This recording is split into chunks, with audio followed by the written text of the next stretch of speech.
Voilà, bonjour à tous et bienvenue dans cette nouvelle vidéo où aujourd'hui j'avais à cœur de vous parler de la souffrance. On est dans une génération où la souffrance aujourd'hui elle est mal perçue en fait.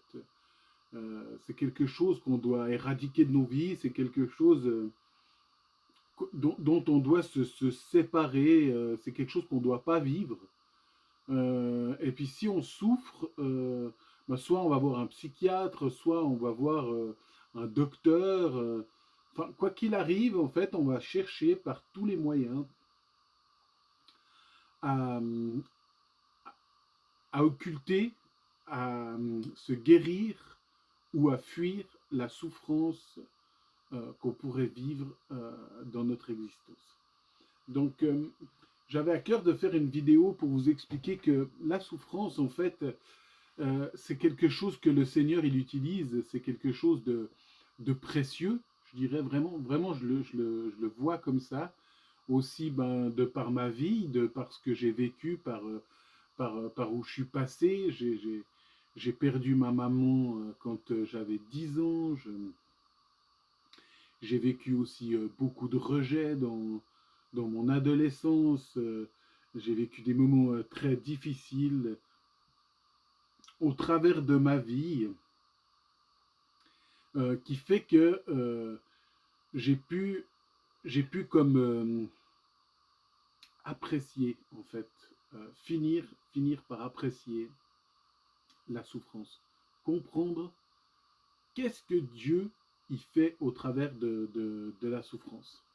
Alors j'aimerais vous lire un passage pour qu'on comprenne aussi un petit peu où Dieu nous emmène en tant que chrétiens. Puis je vous en citerai encore plusieurs autres, mais pour qu'on voie que c'est vraiment un profond sujet biblique euh, que, qui est un instrument utilisé par Dieu aussi pour faire de nous les hommes qu'il aimerait que l'on devienne. Donc, vous connaissez tous cette histoire, en fait, mais je prendrai celle qui se trouve dans Marc, au chapitre 10, hein, les versets 35 et puis jusqu'à 45. Euh, je ne vais pas tout lire, je vais paraphraser pour aussi raccourcir un peu cette vidéo. Mais vous savez, c'est quand les fils de Zébédée, Jacques et Jean, ils s'approchent de Jésus pour lui dire, voilà, est-ce qu'on peut avoir une place à ta droite et à ta gauche? Ce qui est très intéressant, en fait, c'est la réponse que Jésus donne face à cette question. Il dit, vous ne savez pas ce que vous demandez. Pouvez-vous boire la coupe que je dois boire ou être baptisé du baptême dont je dois être baptisé? Nous le pouvons, dirent-ils. Et Jésus leur dit, il est vrai que vous boirez la coupe que je dois boire et que vous serez baptisés du baptême dont je dois être baptisé. Mais pour ce qui est d'être assis à ma droite et à ma gauche, cela ne dépend pas de moi et ne sera donné qu'à ceux à qui cela est réservé. Donc ici, c'est vrai que c'est important quand même de se poser la question, de se dire, mais voilà, le Seigneur, il est en train de leur dire, mais est-ce que vous pouvez boire la coupe que je vais boire? Et cette coupe, c'est quoi? C'est la coupe de Gethsémané. C'est la coupe de Gethsémané. C'est une souffrance.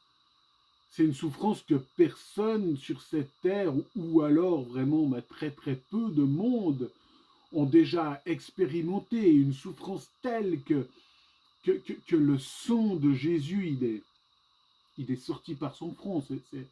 C'est une angoisse quand même qui est incroyable. Et puis ce baptême, c'est le baptême en sa mort.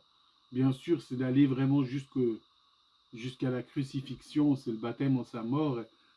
Voilà, Jésus, là, il dit, voilà, est-ce que vous pouvez boire la coupe que je vais boire? Est-ce que vous pouvez être baptisé du baptême dont je vais être baptisé? On voit leur réponse vraiment inconsciente. Hein. Oui, nous le pouvons.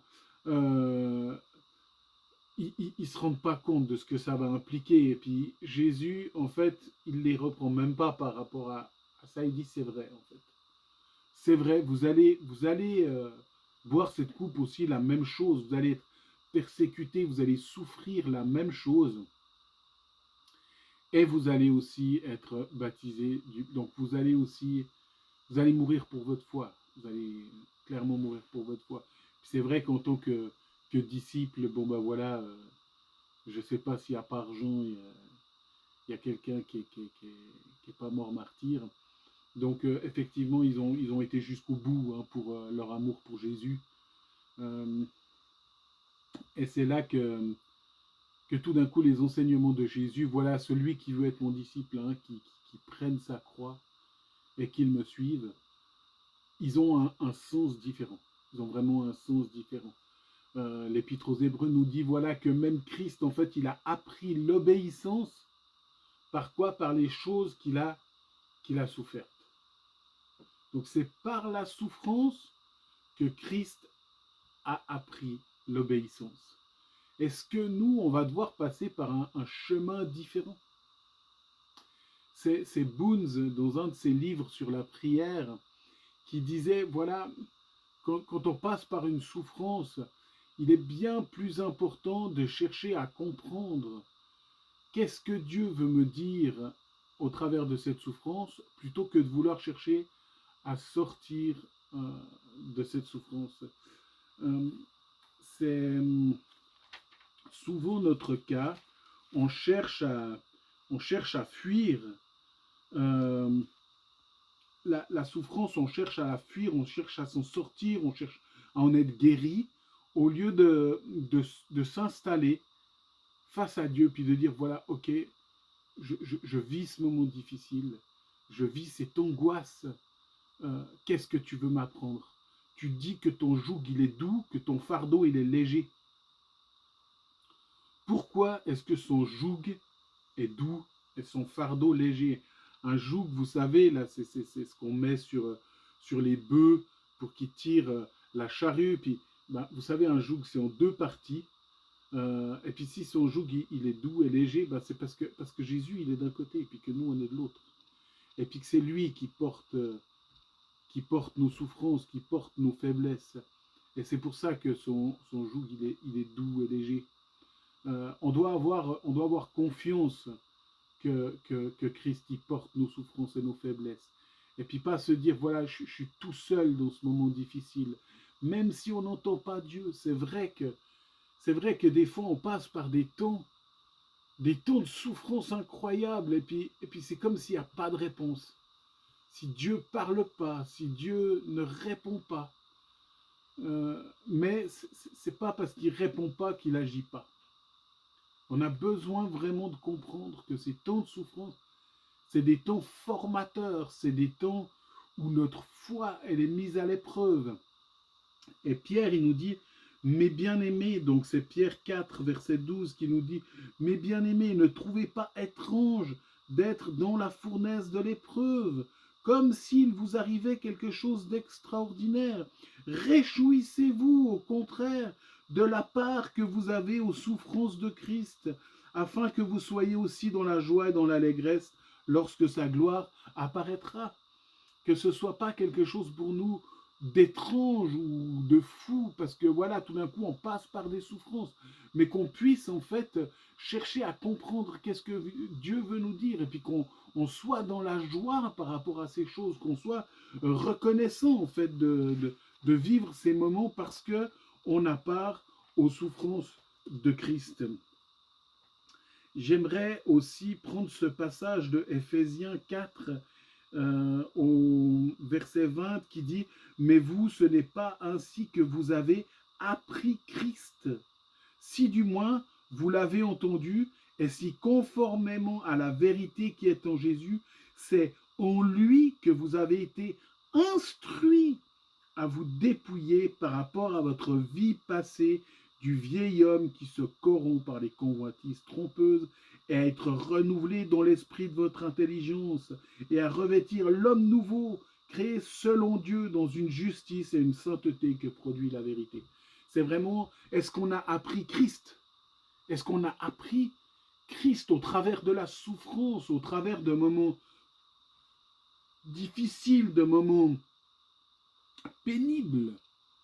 Est-ce qu'on a écouté la voix du diable qui nous décourageait, qui nous disait qu'on n'allait pas y arriver? Ou alors est-ce qu'on a regardé à Jésus qui est sur la croix puis qui dit tout est accompli, j'ai tout accompli. Voilà, porte les regards vers Jésus qui suscite la foi et qui l'amène à la perfection.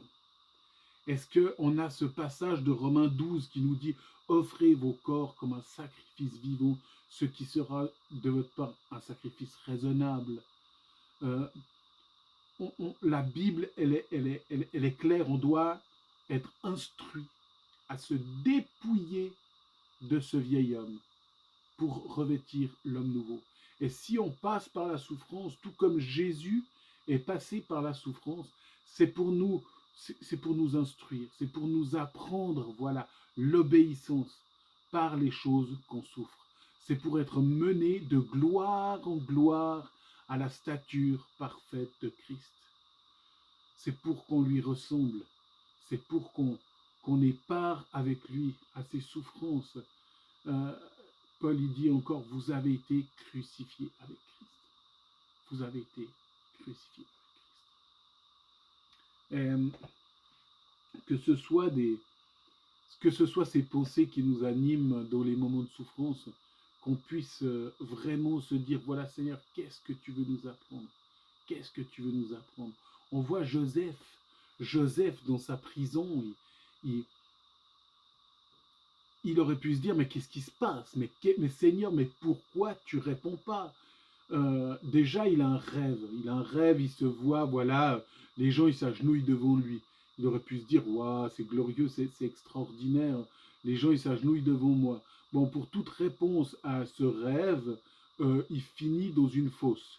Il faut comprendre qu'à cette époque, quand on dit qu'on jette les gens dans un puits vide, dans une fosse comme ça, en fait, c'est parce qu'au fond de ces puits, il y avait toujours un peu d'humidité. Et c'est vraiment le repère des serpents, des scorpions, des araignées, tout un tas de trucs venimeux, en fait, puis dangereux. Puis souvent, quand on jetait les gens dans ce type de fosse, c'était parce que on savait qu'ils allaient se faire mordre ou piquer par ces choses, et puis que, en fait, on était exempt de leur mort. Voilà. Nous, on les a juste jetés dans une fosse. Ça ne nous regarde pas si malheureusement, ils ont été mordus par un serpent, qui sont décédés. C'est pas nous qu'on l'a tué, quoi. Nous, on l'a juste jeté dans une fosse.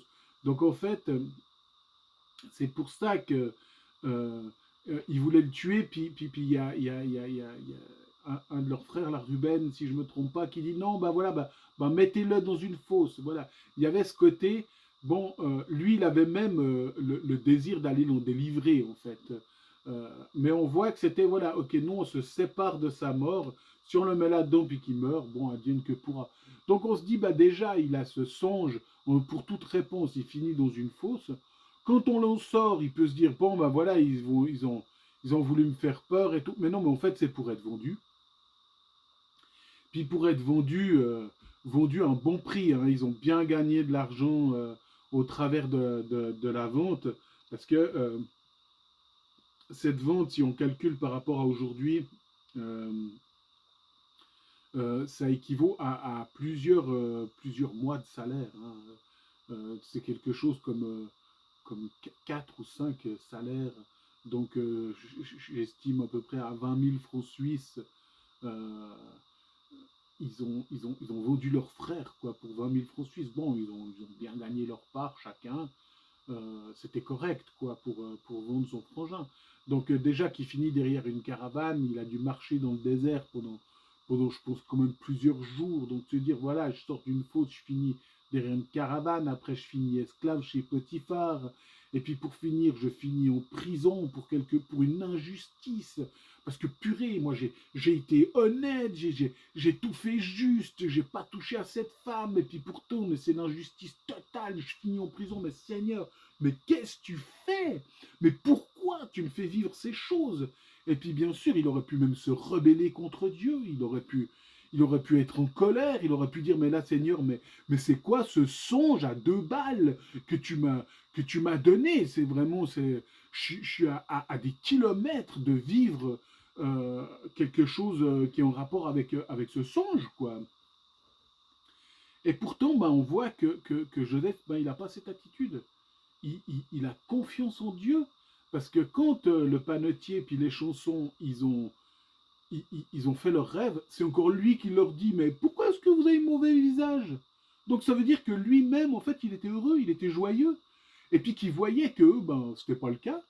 Et puis il dit, ah, on a fait un rêve. Puis Joseph, il arrive à leur dire, mais est-ce que c'est pas à Dieu qu'appartient les explications? Donc on voit qu'après des années, parce qu'il avait 17 ans quand il a été vendu, ça a duré 13 ans voilà, cet esclavage, petit phare, la prison. Il a 30 ans quand il en sort. Donc ça a duré 13 ans. 13 ans de prison. Il arrive encore à dire, après 11 ans de captivité, il arrive à dire, c'est à Dieu qu'appartiennent les explications. C'est pas à nous. On doit pas être en colère, on doit pas avoir mauvais visage. C'est Dieu qui donne les explications, puis il les donne en son temps. Donc ayez confiance. Et puis on voit que lui, bah, il reçoit l'interprétation pour eux, il leur donne. Et puis il dit, voilà, souvenez-vous de moi quand vous... Puis là, il est oublié. C'est marqué, on l'oublia. Pendant 2 ans, c'est marqué, on l'oublia pendant 2 ans. Donc lui qui a encore fait du bien, ben même là, on l'oublia. Est-ce que dans nos vies, on est prêt à être oublié? Ça, c'est quelque chose, mais ah, combien le Seigneur, il m'a travaillé souvent par rapport à... Est-ce que tu es prêt à être oublié? Si je te répondais pas, que je te parlais pas, qui se passait, est-ce que tu aurais la foi? Est-ce que tu continues à avoir la foi? Est-ce que tu me loues comme tu me loues d'habitude? Est-ce que tu prierais comme tu pries d'habitude? Est-ce que tu méditerais la parole comme tu la médites d'habitude? Si je t'oublie, Joseph, il était oublié. Il était oublié pendant 2 ans. Quoi. Mais voilà, Joseph, il est passé de prisonnier à Pharaon. Il est passé de inconnu à hyper connu, en fait. Il est passé de rien à tout en un instant. En un instant. Il est arrivé devant Pharaon, on l'a lavé, on l'a habillé, il s'est présenté, il a donné l'explication. Le Pharaon, il a dit, bah voilà, bah maintenant, je te donne mon anneau, t'es le deuxième dans le royaume. À part moi, il n'y a personne au-dessus de toi. Il est passé vraiment de la misère à l'abondance, de rien à tout. Et on doit avoir cette foi que c'est ça que Dieu il veut faire au travers de nous. La souffrance, elle est là pour nous amener à quelque chose de plus, à nous dépouiller de ce vieil homme, à nous dépouiller par rapport à cette vie passée, pour revêtir cet homme nouveau qui se renouvelle en Jésus-Christ, pour, pour passer vraiment à quelque chose de supérieur, afin que ce qui est ancien, ben voilà, toutes choses anciennes sont passées, voici toutes choses sont devenues nouvelles. On doit avoir confiance, voilà, qu'en Dieu, eh ben, on va vivre vraiment des choses nouvelles, merveilleuses et glorieuses. Donc voilà, je vous encourage vraiment dans ces souffrances à regarder à Joseph, à, à regarder à Jésus, à regarder à ses disciples qui ont vécu des choses terribles, à regarder à Pierre qui dit, voilà, en toute chose, j'ai appris à être dans l'abondance, j'ai appris à être dans la faim, dans la soif. Mais j'ai été heureux. J'ai été heureux dans toutes ces choses, j'ai été heureux.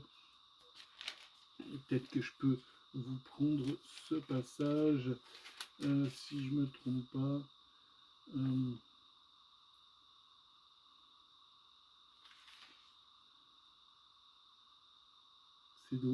C'est dans Philippiens.